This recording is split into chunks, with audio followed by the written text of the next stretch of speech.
자, 이제 이어서 살펴볼 문제는 FOB 계약의 실무적인 문제입니다. 이제 뭐 옛날 이야기, 뭐 클래식 FOB니, 뭐 미국식 FOB니, 뭐 그거 다 집어치우고 실제 실무에서 사용되는 FOB와 우리가 인커텀스 상에서 얘기하는 FOB가 어떻게 다르냐 한번 얘기를 해보자고요. FOB 조건은 실제로 사용되고 있는 필드에서 실무적으로 사용되고 있는 FOB는 인커텀스에서 말하고 있는 FOB와 다른 FOB입니다. 전혀 인커텀스 FOB와 같지 않아요. 그러니까 어떤 식으로 달리 쓰느냐? 첫 번째 경우는 매도인이 선화증권을 취득 제공하는 업무를 대행해주는 FOB임에도 불구하고 선화증권이 사용되는 점이죠. 그거 빼고는 그냥 인커텀스 상의 FOB와 똑같아요. 그리고 FOB인데도 매도인이 물품의 본선 적재하는 것 외에 플러스 알파의 업무를 하는 그런 일들이 있습니다. 예. 매도인에게 추가적이고 부가적인 업무를 시키는 거죠. 세 번째는 인커텀스 상의 FOB를 충실히 따라서 매수인이 자신의 편의를 위해서 선적항에 있는 자신의 대리인에게 선복수배 선화증권 취득 업무를 위임하는 경우인데 이게 인커텀스 상의 FOB죠. 인커텀스가 말하고 있는 FOB는 이 세 번째 경우를 얘기를 하는 거예요. 이대로 하라. 근데 이대로 이 세 번째 경우의 사례가 많으냐? 그렇지 않습니다. 첫 번째나 두 번째가 훨씬 더 실무적으로 많이 일어나게 됩니다. 그런데 그 첫 번째나 두 번째 FOB를 쓰는 사람들도 물어보면 자기들도 그냥 FOB 쓴다 하거든요. 그 디테일하게 들어가서 당신이 쓰고 있는 FOB가 인커텀스 상의 FOB입니까? 수출 FOB입니까? 국내 FOB입니까? 클래식 FOB입니까? 미국 FOB입니까? 물어보면 그냥 자기가 쓰는 게 그냥 FOB래요. 세상에는 제가 생각할 때는 수십 가지, 수백 가지 FOB가 있어요. 그러니까 너가 생각하는 FOB, 내가 생각하는 FOB, 미국 FOB, 영국 FOB, 수출 FOB, 국내 FOB, 인커텀스 상의 FOB, 예, 다양한 FOB가 있는 것 같아요. 예. 자, FOB는 기본적으로 원칙적으로는 매수인이 선적항에서 계약 물품과 상환으로 매도인에게 대금을 지급하는 현물 인도 조건입니다. 선박을 선적항에 갖다 대고 선박과 그러니까 배 위에 있는 사람과 배 아래에 있는 사람들 사이에서 거래가 이루어지는 그 모습이 FOB예요. 근데 현실적으로 실무에서 사용되고 있는 대부분의 FOB는 선화증권이 사용이 됩니다.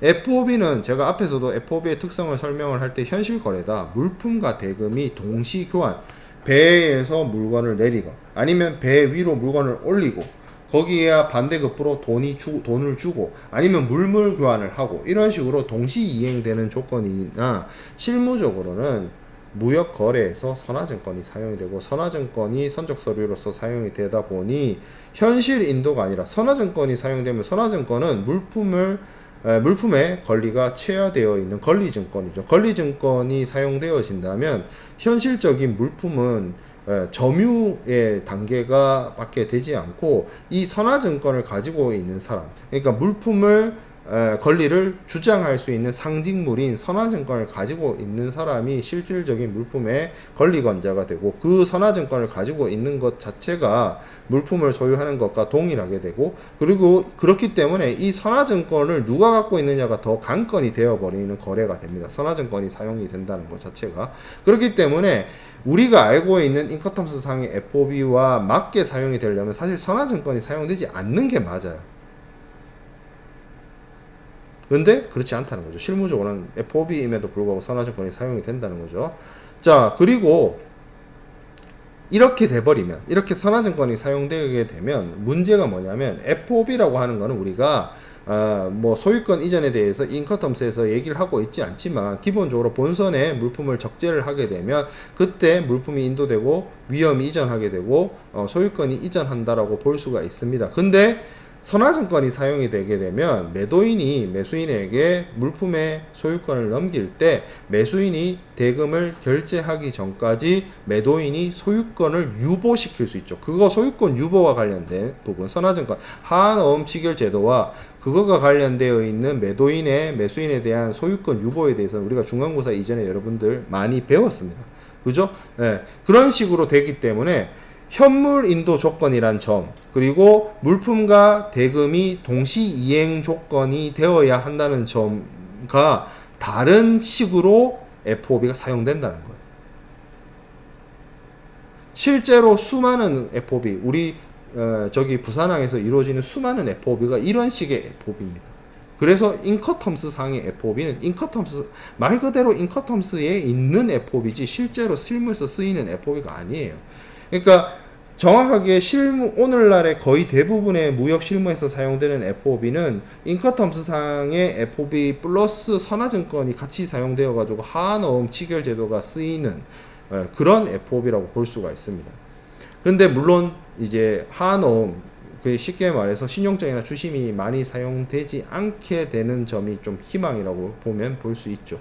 FOB는 기본적으로 매매 계약 당사자들 사이에서 상호 이익을 균형 있게 하도록 하기 위해서 물품 인도와 대금 지급이 동시에 이행되도록 하고 있습니다.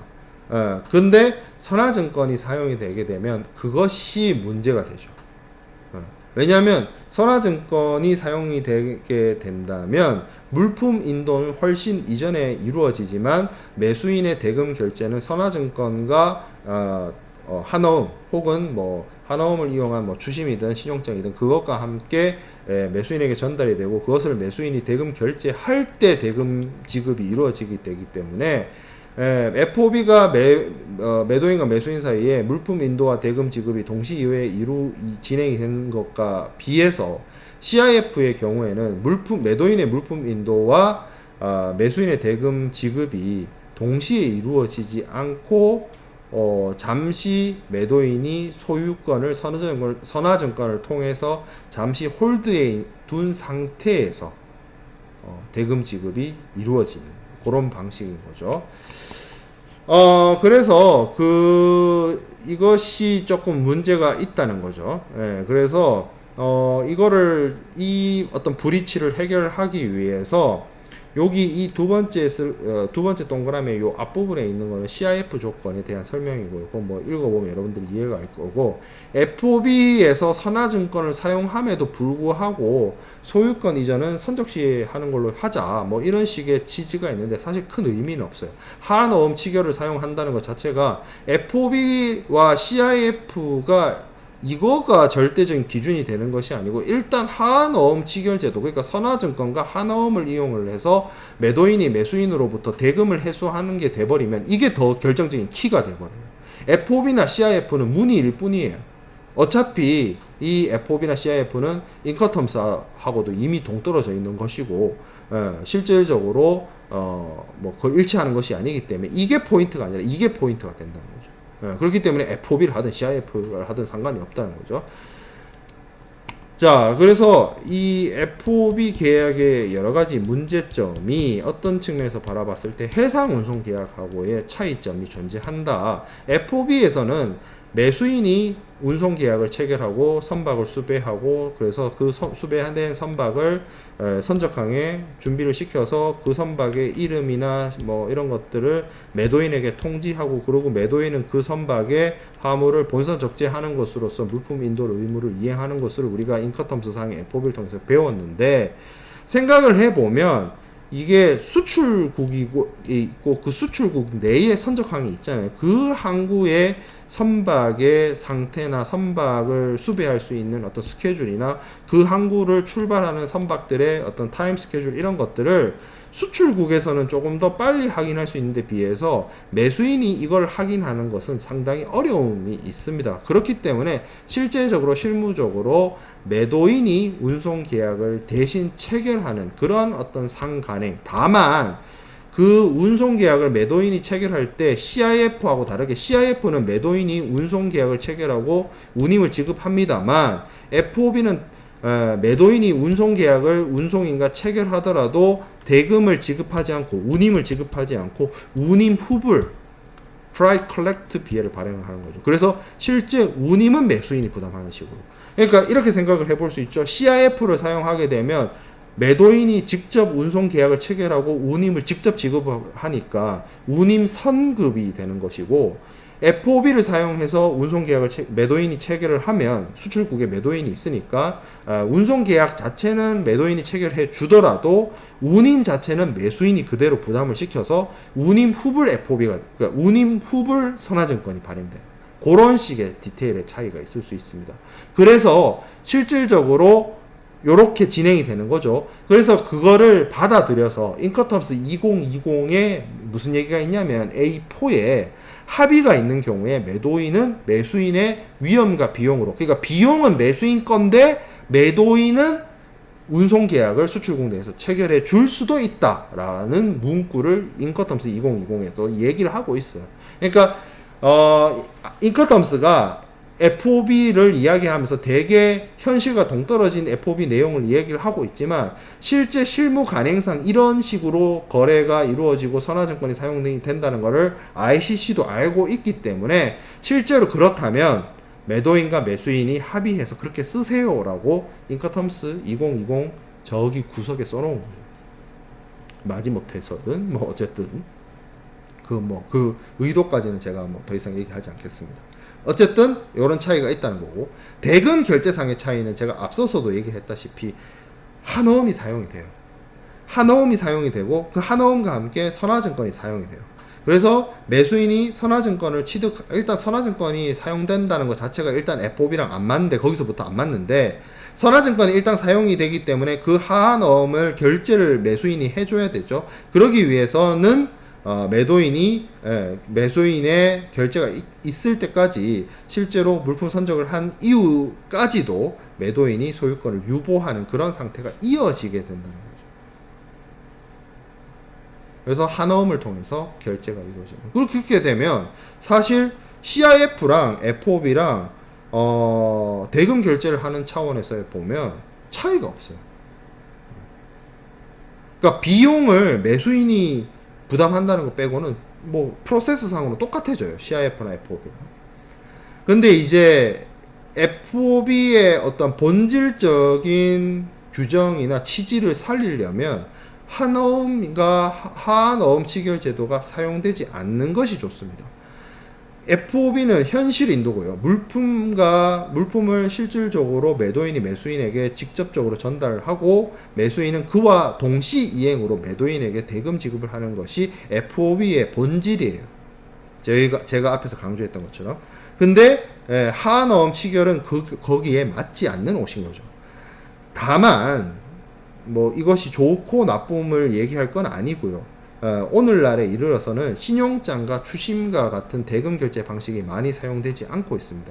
무역 대금 결제에 있어서 가장 많은 포션을 차지하고 있는 것은 현재 송금 방식이에요. 그렇기 때문에 매도인이 그러니까 선화증권을 사용하고 안 사용하고 논외로 하더라도 매도인이 물품을 본선 적재할 때 거의 동시에 매수인이 대금을 즉시 송금해주는 방식을 채용을 해서 이 FOB가 가지고 있는 어떤 동시이행 상한 조건을 충족하는 것이 좀 뭐 더 바람직한 거래이긴 합니다만 그것도 뭐 절대적인 기준이 될 수가 없습니다. 대금 결제 상의 인커텀스 상의 FOB와 실무상의 FOB가 다른 점이 있다라는 점을 말씀을 드리고요.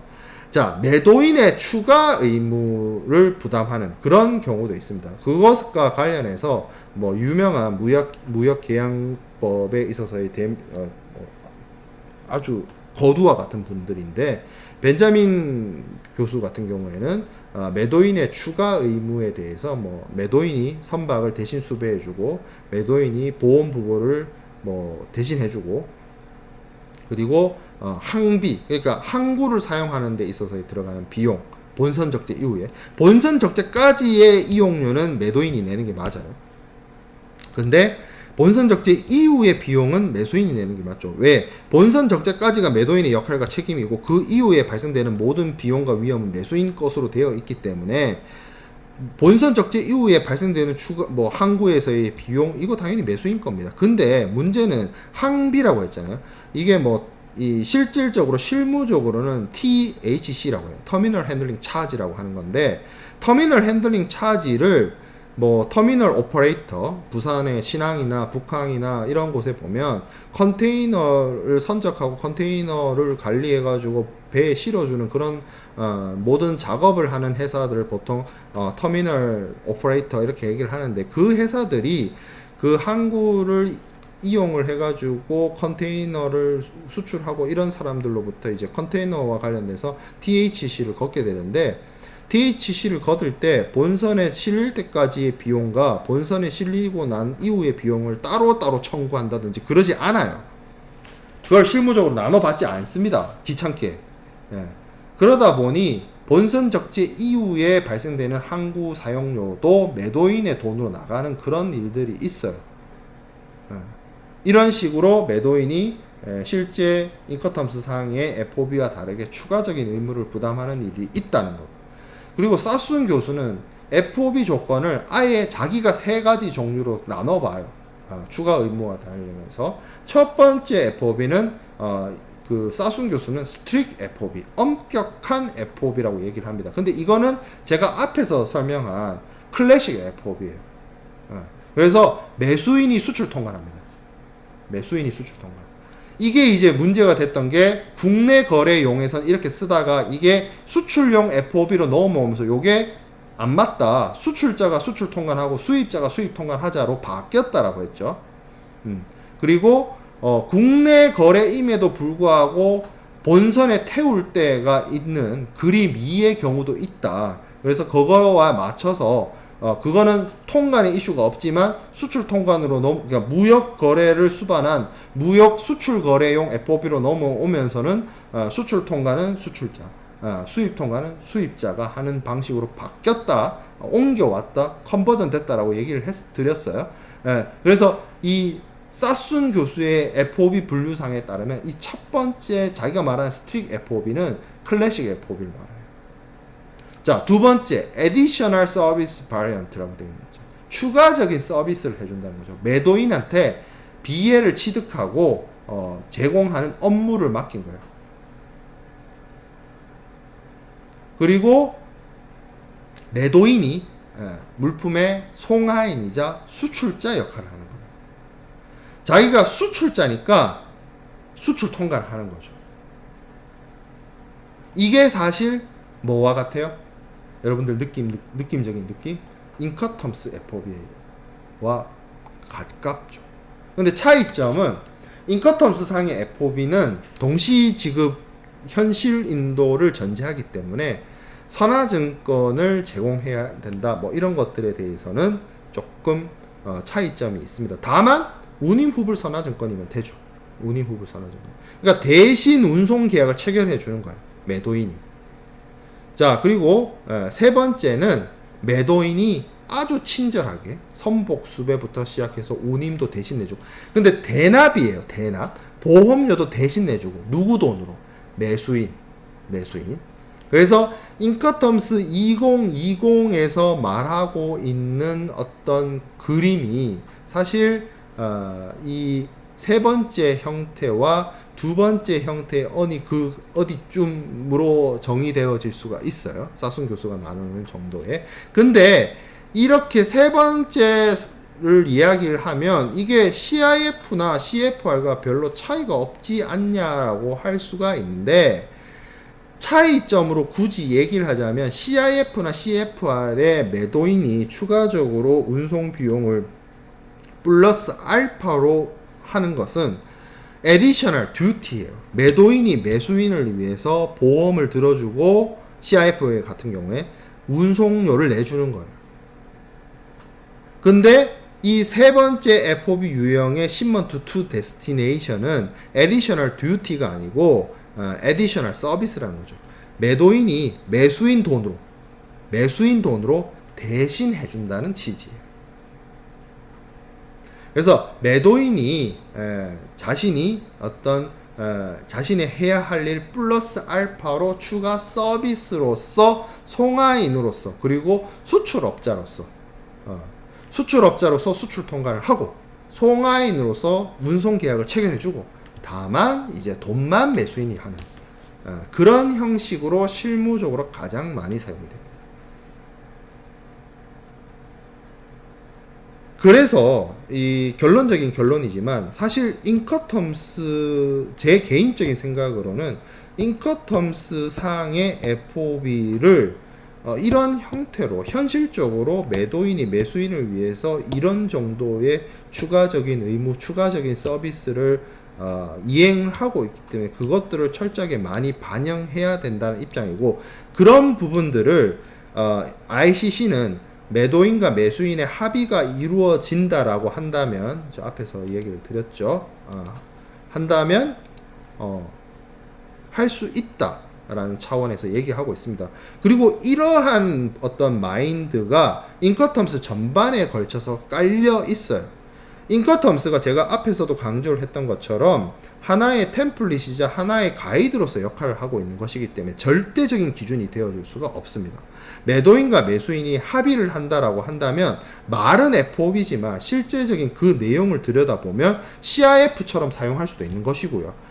예, 또 반대로 CIF라고 해놓고 하고 있지만 실질적으로 속의 계약 내용을 세부적으로 들여다보면 CIF가 아닌 것처럼 할 수도 있는 거예요. 그건 매도인과 매수인이 그렇게 하기로 합의를 한다면, 그러니까 FOB가 있고 인커텀스 상이 FOB가 있는데 그 FOB 플러스 알파의 의무를 그것이 서비스로서든 뭐 어떻게든 매도인이 수행을 한다는 거를 매도인과 매수인이 합의해서 그렇게 하기로 결정을 해서 계약을 했다라고 한다면 인정해 준다는 거예요.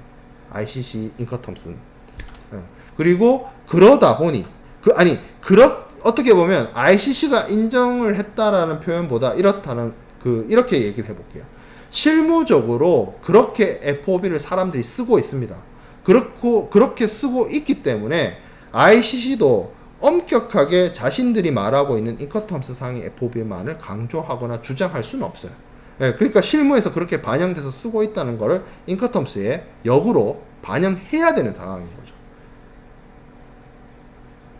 그래서 여러분들이 인커텀스를 통해서 배우는 FOB가 세상의 FOB의 다가 아니다. 그래서 앞서 얘기했던 것처럼 FOB는 원래 이런 의미로 시작이 됐고 그것을 받아들여서 국내용으로 사용되었던 것이 FOB다. 그리고 그거를 수출 과정에서 사용되는 국제무역에서 사용하기 위해서 가져오는 단계에서 변형이 일어났다. 그리고 미국은 미국식 축구를 하는 것처럼 FOB를 자기식으로 쓴다. 그리고 인커텀스에서 말하고 있는 FOB와 실무상의 FOB가 다르다. 그리고 그렇게 쓸 수 있도록 인커텀스도 허용해 주었다. 이런 식으로 정리를 해볼 수 있습니다. 지금 그래서 오늘 이번 시간에 배운 게 FOB가 이 세상에 FOB도 있고 저 세상에 FOB도 있고 요런 FOB도 있고 저런 FOB도 있죠. 제가 최근에 닥터 스트레인지 영화를 봤는데 그 닥터 스트레인지 영화에도 이런 닥터 스트레인지 저런 닥터 스트레인지 이상한 닥터 스트레인지 이런 식으로 멀티버스가 나오더라고요. 근데 이건 멀티버스가 아닙니다. 물론 얘기를 해놓고 보니까 좀 차이점이 있네요. 이건 우리가 살고 있는 오늘날의 지구에서 일어나는 거예요. 우리가 살고 있는 오늘날의 지구에 서로 다양한 FOB가 있습니다. 너의 FOB, 나의 FOB, 다른 사람의 FOB, 우리 모두의 FOB, 모두의 다양한 FOB가 있다는 거. 그래서 이렇게 FOB가 변형되어서 사용되어진다라는 점을 우리가 살펴보았고, 다음 시간에는 FOB를 이렇게 질근질근 잘 씹어놨으면 뭔가 하나 더 해야 될 것 같은 느낌이 들죠. CIF에 대해서 좀 심도 있게 살펴보는 시간을 가지도록 하겠습니다. 네, 마칠게요.